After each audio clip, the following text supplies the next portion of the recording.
Saudações, bom dia, boa tarde ou boa noite. Vamos falar um pouco de além da literatura.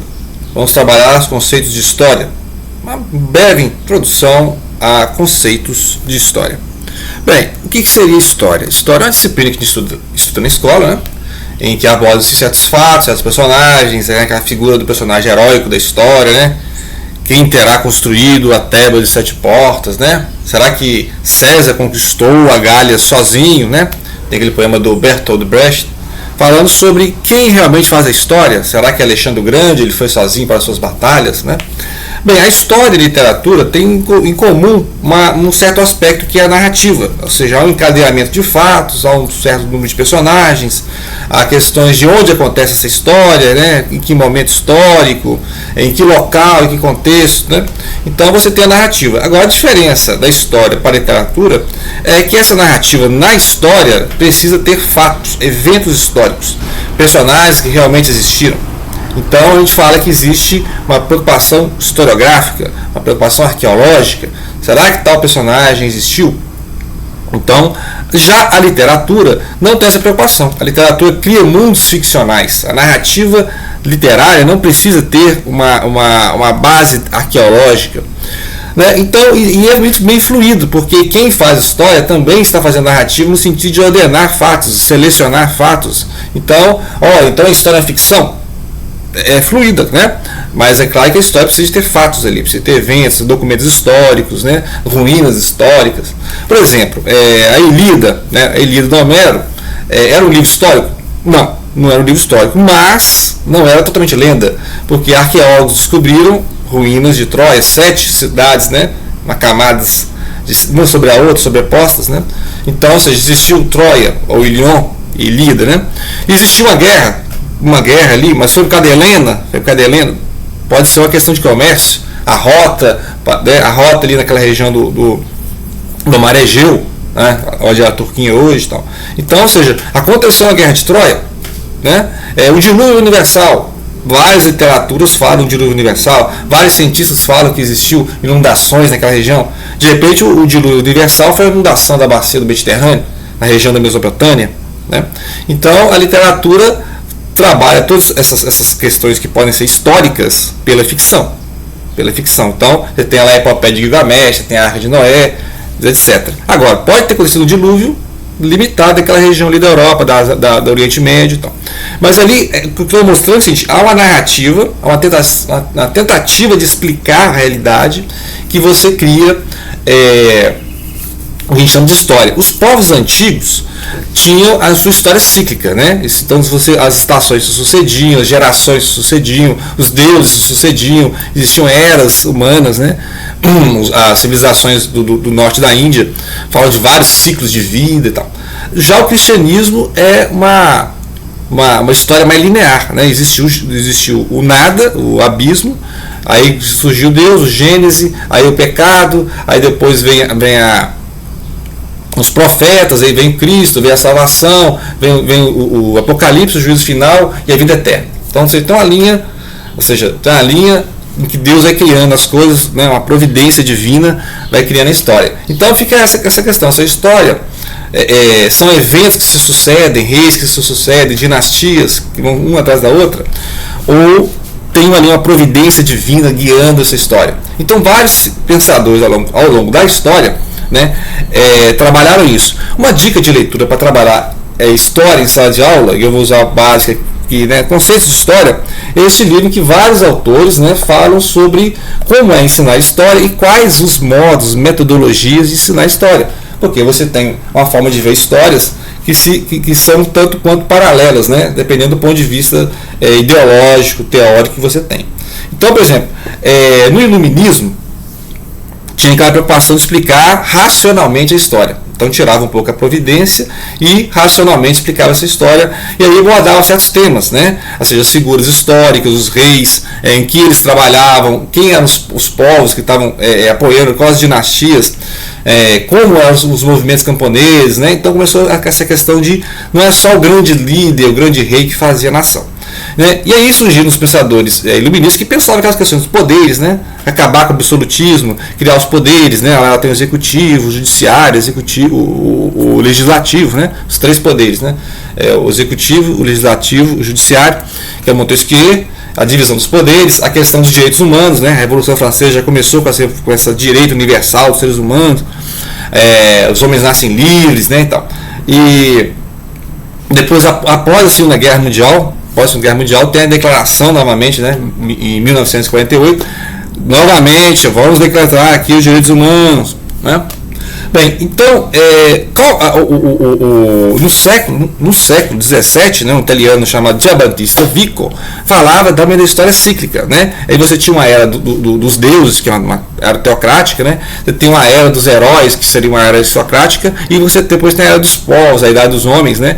Que seria uma era democrática, né? E essas eras vão se sucedendo, né, em cursos e recursos, né. Interessante que essa ideia das viradas, dos ciclos, né, inspirou lá o James Joyce para fazer o Finnegan's Wake, e inspirou aquela estrutura ali do cânone ocidental do Harold Bloom, né. Muito bem, aí o Marx, no século XIX, vem falar das sucessões adultas de classes, né. Então você tinha os bárbaros, depois você tem os civilizados, aí você tem os reis, os senhores feudais, aí você tem a escravidão, depois você tem os assalariados, você tem a burguesia, depois você tem os socialistas, né. Então, ou seja, essa ideia que está no Manifesto Comunista está ali no centro das lutas, né, no século XIX. Lembrando que no século XIX, ali no meado, antes dos socialistas, dos comunistas, dos social-democratas, existiam os liberais. Então, nesse contexto, os liberais eram a esquerda, né? Então, você tinha os conservadores, o pessoal que queria conservadores, que é o pessoal que queria manter a Idade Média, podemos dizer assim, né? O ancião regime, né? O regime antigo. E tinha os liberais, que propunham o iluminismo, né? Então, os liberais naquela época eram a classe revolucionária, os liberais eram a esquerda, né? Hoje nos Estados Unidos, os liberais, né, são a esquerda, né? Então, essas estruturas, né, essas modificações na história acontecem por uma luta de classes, seguinte Marx, né? Então, as classes vão sucedendo até que um dia a classe, que é assalariado, o proletariado, vai assumir o poder e vai parar com essa roda de exploração da história. Então, o Marx tem um conceito que a história tem um sentido e vai levar até a vitória do proletariado. Bem, mas os pensadores pensam que a história é apenas sucessão de povos, de civilizações e uma sucessão de elites. Então você tira uma elite, aí sobe outra elite, que tira outra elite, vai, e nunca muda, né? A exploração sempre vai continuar, só que em nome de outra elite. Então, assim, você vai pegando a história e andando no passado, é que a quantidade de povos, né? A quantidade de povos, um povo explorando o outro, um povo sucedendo o outro. Então você pega ali as estruturas, o Império Otomano, depois você vai voltando, tem o Império de Constantinopla, o Império Romano do Ocidente, você tem os gregos, a Macedônia, você tem, vão voltando, os Medo-Persas, aí você volta a Babilônia, os caldeus, a Suméria, o Egito. Então se você vai, e tem o dilúvio, e antes do dilúvio, que civilizações tiveram antes do dilúvio? O que a gente sabe antes do dilúvio? Então você vai voltando na história, essa sucessão de povos, um povo destronando o outro, um império destronando o outro. Então, aí, essa questão de em que nível, né, essas narrativas são factuais, né? Como é que eu posso saber sobre esses povos antigos, povos de 5.000 anos atrás? Será que tem algo histórico na epopeia de Gilgamesh, na Ilíada, na Odisseia? Tem algo histórico? Bem, aí é uma questão de analisar onde tem história e tem ficção.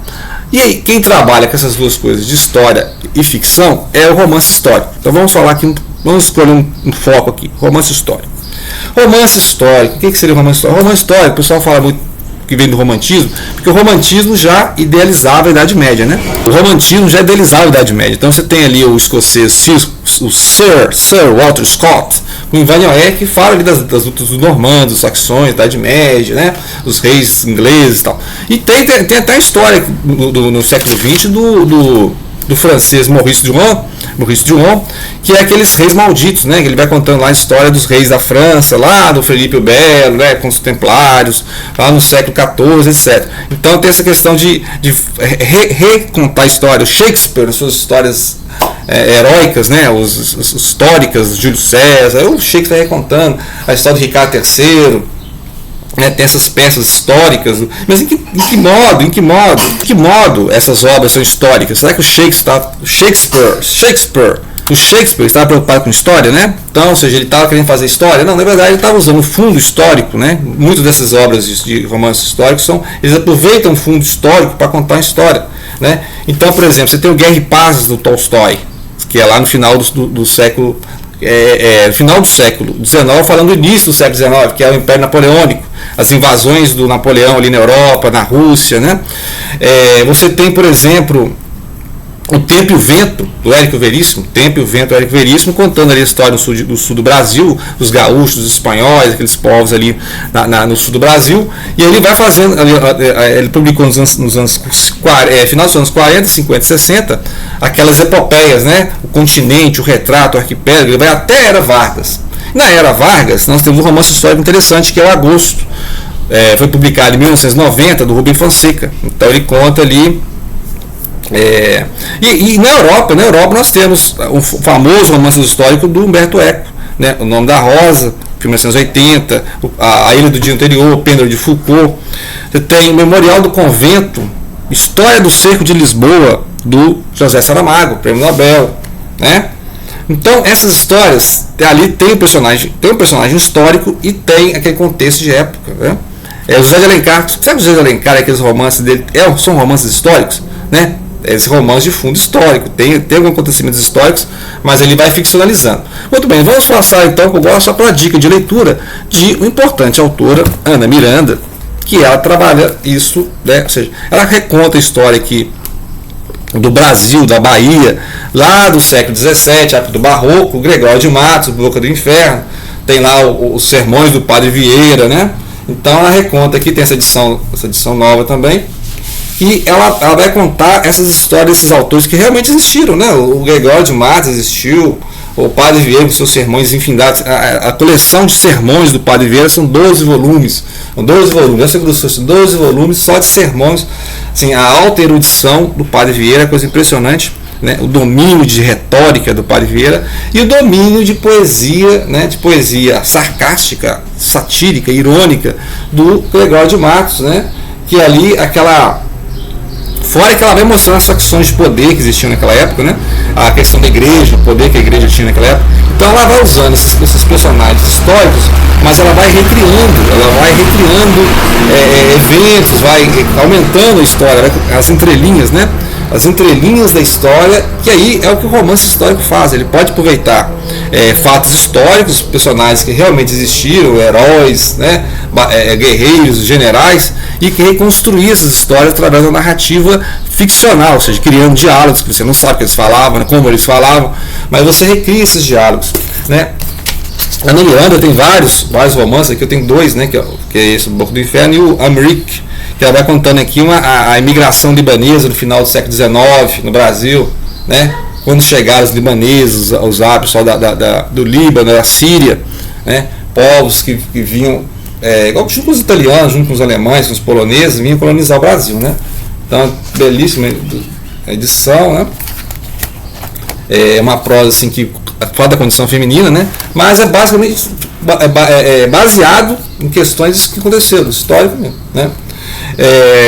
Mais destaque para as obras da Ana Miranda, né? Esse Amri, que é de 1997, o Boca do Inferno, 89, né? Os anos 80 já tinha um romance histórico ali, que é o Médio Maria, do Márcio Souza, que fala da questão da Amazônia, da Amazonas, né? A formação daqueles estados da Amazonas, Acre, Rondônia, Roraima, né? Mas aí em 89 ela publicou a Boca do Inferno, né? Boca do Inferno. Depois, em 91, o Retrato do Rei. O Retrato do Rei já fala do século XVIII aqui em Minas Gerais. Minas Gerais, São Paulo, a Guerra dos Emboabas, os bandeirantes conhecendo essa região das Minas aqui, né? É o Retrato do Rei. Depois aí tem o Desmundo, que é no final do século XVI, em que ela fala que as órfãs portuguesas eram mandadas para o Brasil, né, para impedir que os homens brancos ficassem miscigenando com os índios, com os índios. Então, para manter o povo português, né, a raça lusitana, mandavam, as brancas, as órfãs portuguesas, para casarem com os brasileiros, né? O pessoal que saiu da Portugal para colonizar o Brasil. Então, e tem mais um, que é o Dias e Dias, que fala do Gonçalves Dias, que é o poeta romântico do século XIX, né? Então ela sempre pega essa base. Inclusive o Desmundo tem um filme, né? É um filme de 2002 do Alan Fresnot, que mostra essa condição da mulher ali no final do século XVI. Então você pode ver, a Ana Miranda vai pegando recortes de época e vai construindo narrativas com pano de fundo histórico. É claro que nem todos os personagens do romance existiram, mas o pano de fundo histórico existia. Então o que ela faz? Já que eu tenho que fazer uma narrativa, né? A literatura é uma narrativa, eu pego a narrativa e vou encadeando eventos e explicando certos eventos, né? Então essa forma do romance histórico que nós vemos lá, do Walter Scott, né, Vanoé, e tem no século XX Humberto Eco, inspirou inclusive as misturas de romance histórico com policial, que é o Dan Brown. O Dan Brown, você vê lá o Código da Vinci, né, é um pouco história, porque tem realmente muita coisa histórica ali, mas ao mesmo tempo é uma narrativa meio policial. Você tem que descobrir quem é o assassino, tem que ajudar o mocinho a resgatar a mocinha, né, tem a questão do detetive, aquelas pistas que você tem que seguir. É um romance de detetive clássico, né, romance policial. Então você pode adaptar romances históricos a partir de vários níveis, né? Então você pode falar mais de história mesmo, os reis, as dinastias, e você pode criar ficções totalmente que pareçam histórias dentro da história. Por exemplo, Senhor dos Anéis. Senhor dos Anéis é um romance histórico no mundo da Terra-média. Tem todas as dinastias, a Ordem dos Reis, é todo mundo, só que é ficcional, não existe a Terra-média. Westeros e Essos lá do Game of Thrones. Game of Thrones é um romance histórico no mundo do Westeros, porque tem as dinastias, tem os reis, tem as sucessões de famílias, né? Então, só que obviamente é um mundo ficcional. Você não vai achar arqueologicamente as famílias do Game of Thrones, né? Então é basicamente isso, ou seja, tanto história quanto literatura trabalham com narrativas, né, encadeamentos, mas a história tem uma preocupação com fatos, eventos históricos, e a literatura é apenas para nos entreter, nos divertir, né, e nos fazer pensar. Então, é basicamente isso. Agradeço a atenção e compartilhem.